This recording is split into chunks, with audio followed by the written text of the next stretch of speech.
Kamu sesat karena kamu tidak mengerti kitab suci. Hari ini ku bersyukur merasakan kasih setiamu. Shalom saudara, selamat pagi. Kita ketemu kembali pagi dalam Morning Devotion. Selamat pagi saudara-saudara, apa kabar? Kita akan baca firman Tuhan dari Injil Markus pasalnya yang ke-12 ayat 18 sampai 27. Demikian firman Tuhan. Datanglah kepada Yesus beberapa orang Saduki yang berpendapat bahwa tidak ada kebangkitan. Mereka bertanya kepadanya, "Guru, Musa menuliskan perintah ini untuk kita. Jika seorang yang mempunyai saudara laki-laki mati dengan meninggalkan seorang istri, tapi tidak meninggalkan anak, saudaranya harus kawin dengan istrinya itu dan membangkitkan keturunan bagi saudaranya itu. Adalah 7 orang bersaudara. Yang pertama kawin dengan seorang perempuan dan mati dengan tidak meninggalkan keturunan. Lalu yang kedua juga mengawini dia dan mati dengan tidak meninggalkan keturunan. Demikian juga dengan yang ketiga. Dan begitulah seterusnya. Ketujuhnya tidak meninggalkan keturunan. Dan akhirnya sudah mereka semua perempuan itu pun mati." Pada hari kebangkitan, bila mana mereka bangkit, siapakah yang menjadi suami perempuan itu?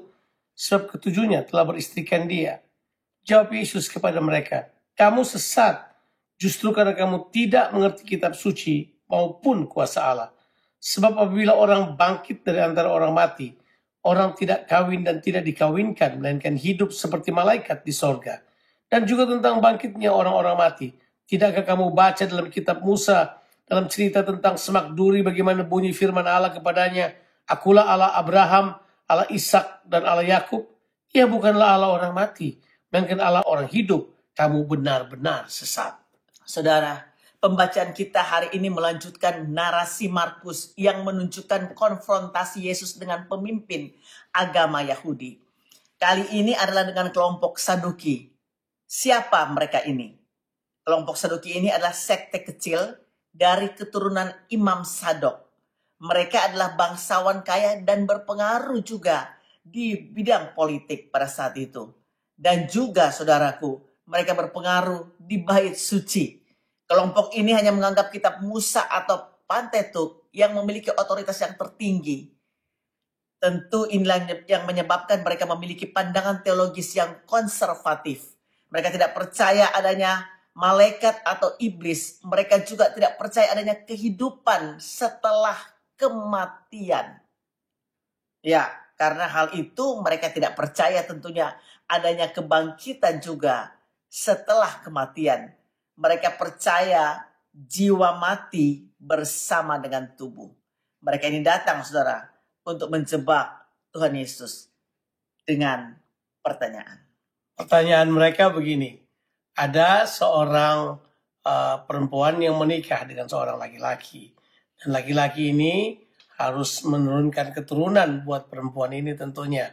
Jadi kemudian setelah mereka kawin, laki-lakinya mati yang pertama. Adik daripada laki-laki ini kawin lagi dengan perempuan itu, kemudian tuh membangkit keturunan, tapi mati juga. Jadi mesti digantikan lagi sampai 7 laki-laki itu semuanya mati. Kan hebat banget ya perempuan ini, semua lakinya mati duluan, 7-7-nya. Baru kemudian dikatakan begini, kalau nanti setelah kebangkitan, siapakah yang akan menjadi istri sah dari perempuan ini? Pertanyaan ini sebenarnya adalah pertanyaan menggelitik sekali, disebabkan karena pertama, mereka tidak mempercayai kebangkitan. Jadi mereka bertanya sebenarnya ini nggak tahu ingin cari apa, pengen cari pembuktian atau memang untuk menjebak. Tapi rupanya memang mereka ingin menjebak Yesus.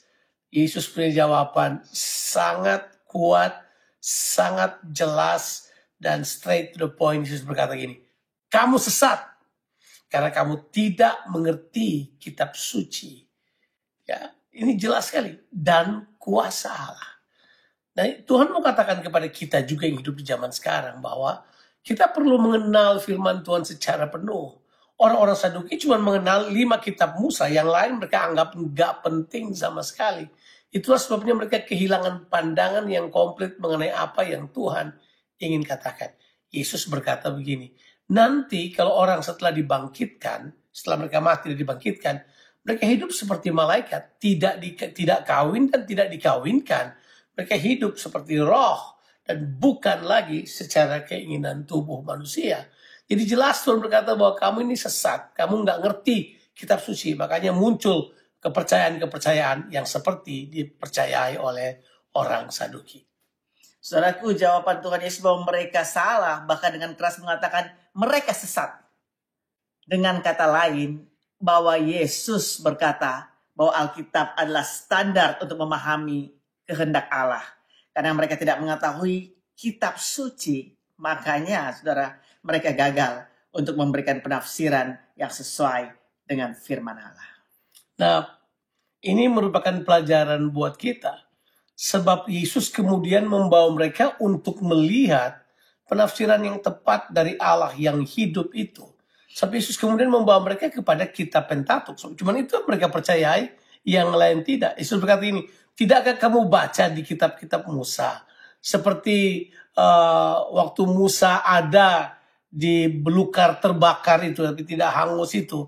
Kemudian Tuhan berkata, akulah Allah Abraham, Allah Ishak, Allah Yakub. Allah yang bukan Allah orang mati, tapi dia adalah Allah orang yang hidup. Karena nanti tentu Abraham akan dibangkitkan, Ishak akan dibangkitkan, dan Yakub akan dibangkitkan. Yesus berkata begini, karena kamu selalu melihat Tuhan adalah Tuhan yang mati, kamu tidak bisa mengerti bahwa Tuhan itu adalah Tuhan yang hidup. Dia akan membangkitkan orang-orang untuk hidup bersama-sama dengan dia. Jadi Yesus berkata, kamu memang benar-benar sesat. Saudara, mari kita kenali firman Allah secara penuh. Amen. Supaya kita mengerti apa yang Tuhan kehendaki dan kita mempraktekkannya itu dalam kehidupan kita. Tuhan Yesus memberkati saudara sekalian. Have a blessed day. Amen.